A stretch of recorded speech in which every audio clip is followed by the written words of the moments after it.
ನಮಸ್ಕಾರ ಸ್ನೇಹಿತರೆ, ಈ ದಿನದ ವಿಶೇಷ ಮಾಹಿತಿ ಏನಪ್ಪಾ ಅಂದ್ರೆ ಪ್ರಾಪರ್ಟಿ ರಿಜಿಸ್ಟ್ರೇಷನ್ ಕಾವೇರಿ 2.0 ತಂತ್ರಾಂಶವನ್ನು ಬಿಡುಗಡೆ ಮಾಡಿದ್ದಾರೆ. ಇನ್ನು ಮುಂದೆ ಆಸ್ತಿ ನೋಂದಣಿ ಸಂಪೂರ್ಣವಾಗಿ ಕಾಗದರಹಿತವಾಗಿ ನಡೆಯಲಿದೆ. ಕರ್ನಾಟಕ ಸರ್ಕಾರವು ಕಾವೇರಿ 2.0 ತಂತ್ರಾಂಶದ ಮೂಲಕ ಆಸ್ತಿ ನೋಂದಣಿ ಅಂದ್ರೆ ಆನ್ಲೈನ್ ಪ್ರಾಪರ್ಟಿ ರಿಜಿಸ್ಟ್ರೇಷನ್ ಪ್ರಕ್ರಿಯೆಯಲ್ಲಿ ಒಂದು ದೊಡ್ಡ ಮಟ್ಟದ ಸುಧಾರಣೆಯನ್ನು ತಂದಿದ್ದು, ಇನ್ಮುಂದೆ ಆನ್ಲೈನ್ ಮೂಲಕವೇ ನೀವು ನೋಂದಣಿಯನ್ನ ಮಾಡಿಕೊಳ್ಳಬಹುದು. ಈ ಕುರಿತು ಒಂದಷ್ಟು ಮಾಹಿತಿಯನ್ನ ತಿಳ್ಕೊಳ್ಳೋಣ ಬನ್ನಿ. ಕೇವಲ 10 ನಿಮಿಷದಲ್ಲಿ ಪೇಪರ್ಲೆಸ್ ಕಾಗದರಹಿತ ರಿಜಿಸ್ಟರ್ ಆಗಲಿದ್ದು, ಕೇವಲ 10 ನಿಮಿಷದಲ್ಲಿ ನಿಮ್ಮ ಪ್ರಕ್ರಿಯೆ ಪೂರ್ಣಗೊಳ್ಳಲಿದೆ. ಕಾವೇರಿ 2.0 ತಂತ್ರಾಂಶ ಹೇಗೆ ಕಾರ್ಯನಿರ್ವಹಿಸಲಿದೆ ತಿಳ್ಕೊಳ್ಳೋಣ ಬನ್ನಿ. ಹಾಗೆ ಕಾವೇರಿ 2.0 ತಂತ್ರಾಂಶದಲ್ಲಿ ಸಾರ್ವಜನಿಕರು ಹೇಗೆಲ್ಲ ಆನ್ಲೈನ್ ಅಪ್ಲೈ ಮಾಡಬಹುದು, ಅಂದ್ರೆ ಹೇಗೆ ರಿಜಿಸ್ಟರ್ ಮಾಡೋದು, ಇದರಿಂದ ನಾಗರಿಕರಿಗೆ ಆಗುವಂತಹ ಪ್ರಯೋಜನಗಳೇನು, ಹಾಗೆ ಇದರ ಜೊತೆ ಕಾವೇರಿ 2.0 ತಂತ್ರಾಂಶದ ಕುರಿತು ಸಂಪೂರ್ಣ ಮಾಹಿತಿಯನ್ನ ತಿಳ್ಕೊಳ್ಳೋಣ ಬನ್ನಿ. ಕಾವೇರಿ 2.0 ವೆಬ್ಸೈಟ್ ಕಾವೇರಿ 2.0 ತಂತ್ರಾಂಶದ ವಿಶೇಷಗಳು ಏನಪ್ಪಾ ಅಂದ್ರೆ, ಇದು ಕರ್ನಾಟಕ ಸರ್ಕಾರದ ನೋಂದಣಿ ಮತ್ತು ಮುದ್ರಾಂಕ ಇಲಾಖೆಯ ಒಂದು ಅತ್ಯಾಧುನಿಕ ಆನ್ಲೈನ್ ವ್ಯವಸ್ಥೆ. ಭೂಮಿ, ಇ ಸ್ವತ್ತು ಮತ್ತು ಸಕಾಲದಂತಹ ಪ್ರಮುಖ ಇಲಾಖೆಗಳೊಂದಿಗೆ ಈ ತಂತ್ರಾಂಶ ಒಂದು ನೇರ ಸಂಪರ್ಕವನ್ನು ಹೊಂದಿದೆ.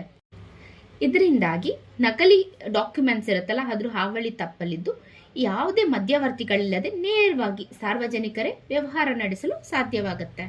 ಹಾಗಿದ್ರೆ ಕಾವೇರಿ 2.0 ಪೋರ್ಟಲ್ನಲ್ಲಿ ಲಭ್ಯವಿರುವಂತಹ ಪ್ರಮುಖ ಸೇವೆಗಳು ಏನಪ್ಪಾ ಅಂದ್ರೆ, ಆಸ್ತಿ ನೋಂದಣಿ, ಆನ್ಲೈನ್ ಅಪಾಯಿಂಟ್ಮೆಂಟ್ ಮತ್ತೆ ಪಾರದರ್ಶಕ ನೋಂದಣಿ, ಋಣಭಾರ ಪ್ರಮಾಣ ಪತ್ರ ಅಂದ್ರೆ ಇಸಿ, ಆಸ್ತಿಯ ಮೇಲಿರುವ ಸಾಲ ಅಥವಾ ಕಾನೂನು ಬಾಧ್ಯತೆಗಳ ಪರೀಕ್ಷೆ ಮತ್ತು ಡೌನ್ಲೋಡ್ ಮಾಡೋದು, ದಾಖಲೆ ಪರಿಶೀಲನೆ, ಖರೀದಿಸುವ ಆಸ್ತಿಯ ಅಸಲಿತನವನ್ನ ಆನ್ಲೈನ್ ನಲ್ಲಿಯೇ ನೀವು ಖಚಿತಪಡಿಸಿಕೊಳ್ಳಬಹುದು.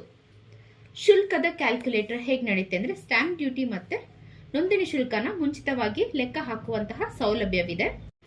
ವಿವಾಹ ನೋಂದಣಿ ಅಂದ್ರೆ ವಿವಾಹ ನೋಂದಣಿಗೆ ಆನ್ಲೈನ್ ನಲ್ಲಿಯೇ ನೀವೊಂದು ಸಮಯವನ್ನ ನಿಗದಿಪಡಿಸುವಂತದ್ದು. ಆಸ್ತಿ ಮೌಲ್ಯಮಾಪನ ಅಂದ್ರೆ ಪ್ರದೇಶವಾರು ಆಸ್ತಿ ಮೌಲ್ಯವನ್ನ ತಿಳಿಯೋದು ಹೇಗೆ ಅಂತ. ಇಷ್ಟು ಸೇವೆಗಳನ್ನ ಕಾವೇರಿ 2.0 ಪೋರ್ಟಲ್ ಒದಗಿಸ್ತಾ ಇದೆ. ಹಾಗಿದ್ರೆ ಆನ್ಲೈನ್ ಪ್ರಾಪರ್ಟಿ ರಿಜಿಸ್ಟ್ರೇಷನ್ ಮೆಥಡ್ ಹೇಗಿರುತ್ತೆ? ಮೊದಲನೇದಾಗಿ ಸಾರ್ವಜನಿಕರು ಪ್ರಥಮ ಹಂತದಲ್ಲಿ ಆನ್ಲೈನ್ ಪ್ರಾಪರ್ಟಿ ರಿಜಿಸ್ಟ್ರೇಷನ್ ಮೇಲೆ ಕ್ಲಿಕ್ ಮಾಡಬೇಕು. ನಂತರ ಅಧಿಕೃತ ವೆಬ್ಸೈಟ್ಗೆ ಭೇಟಿ ನೀಡಿ ಸಿಟಿಸನ್ಗೆ ಲಾಗಿನ್ ಮಾಡಿ ಅದರ ಮೂಲಕ ನೀವು ಫಸ್ಟ್ ರಿಜಿಸ್ಟ್ರೇಷನ್ ತೆಗೆದುಕೊಳ್ಳ್ರಿ. ಅದಾದ ಮೇಲೆ ಯೂಸರ್ಸ್ ಐಡಿ ಮತ್ತೆ ಪಾಸ್ವರ್ಡ್ನ ನಮೂದನೆ ಮಾಡಿ ಲಾಗಿನ್ ಆಗಿ ಅಧಿಕೃತ ಒಂದು ಅರ್ಜಿಯನ್ನ ಓಪನ್ ಮಾಡಿಕೊಂಡು ನಿಮ್ಮ ಆಸ್ತಿಯ ವಿವರ, ಖರೀದಿದಾರರು, ಮಾರಾಟಗಾರರು ಮತ್ತೆ ಸಾಕ್ಷಿಗಳ ಮಾಹಿತಿಯನ್ನ ದಾಖಲೆ ಮಾಡಿ. ನಂತರ ಅಗತ್ಯವಿರುವ ಎಲ್ಲಾ ದಾಖಲೆಗಳನ್ನ ಸ್ಕ್ಯಾನ್ ಮಾಡಿ ಡಿಜಿಟಲ್ ರೂಪದಲ್ಲಿ ಅಪ್ಲೋಡ್ ಮಾಡಬೇಕಾಗತ್ತೆ. ನೀವು ಸಲ್ಲಿಸಿರುವಂತಹ ಮಾಹಿತಿ ಸಬ್ ರಿಜಿಸ್ಟ್ರಾರ್ ಆನ್ಲೈನ್ ನಲ್ಲೇ ಪರಿಶೀಲನೆ ಮಾಡಿ ಅದನ್ನ ಅನುಮೋದನೆ ನೀಡ್ತಾರೆ. ಅದಾದ ಮೇಲೆ ನಿಗದಿತ ಮುದ್ರಾಂಕ ಶುಲ್ಕವನ್ನ ನೆಟ್ ಬ್ಯಾಂಕಿಂಗ್ ಅಥವಾ UPI ಮೂಲಕ ಪಾವತಿಸಬೇಕಾಗತ್ತೆ. ಆಧಾರ್ ಆಧಾರಿತ ಇ ಸೈನ್ ಅಥವಾ ಡಿಜಿಟಲ್ ಸಹಿ ಬಳಸಿ ಸಿಗ್ನೇಚರ್ ಪ್ರಕ್ರಿಯೆಯನ್ನ ಮುಗಿಸಿ. ಇದಾದ ನಂತರ ನಿಗದಿಪಡಿಸಿದಂತಹ ಸಮಯಕ್ಕೆ ನಿಮ್ಮ ತಾಲೂಕಿನ ಉಪನೋಂದಣಾಧಿಕಾರಿಗಳ ಕಚೇರಿಗೆ ನೇರವಾಗಿ ಭೇಟಿ ಮಾಡಿ ಹೋಗಿ ಕೇವಲ ಫೋಟೋ ಮತ್ತೆ ಬಯೋಮೆಟ್ರಿಕ್ ನೀಡಿದ್ರೆ ನಿಮ್ಮ ಆಸ್ತಿ ನೋಂದಣಿ ಆಗತ್ತೆ. ಇವತ್ತಿನ ಮಾಹಿತಿ ನಿಮ್ಮೆಲ್ಲರಿಗೂ ಉಪಯೋಗ ಆಗಿದೆ ಅಂತ ಭಾವಿಸ್ತೀನಿ. ಎಲ್ರಿಗೂ ಧನ್ಯವಾದಗಳು.